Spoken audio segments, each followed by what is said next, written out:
Aparat kepolisian Polsek Bacukiki bersama dengan Kapolres Parepare AKBP Priyabudi memusnahkan sekitar 1.200 liter minuman keras tradisional jenis balok dengan cara dibuang ke selokan.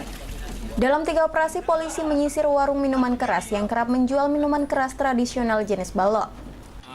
Sampai hari ini 1.200 liter yang kami amankan dalam tiga kali operasi, dan hari ini kita lihat bersama tadi kita musnahkan. Wujud kita, bertanggung jawab kita untuk mengimbau masyarakat supaya tidak lagi minum-minuman balok, ya, karena disinilah awal mulanya terjadinya kegiatan-kegiatan kejahatan lainnya. Operasi gencar dilakukan aparat kepolisian lantaran minuman keras tersebut merupakan pemicu gangguan keamanan dan ketertiban masyarakat.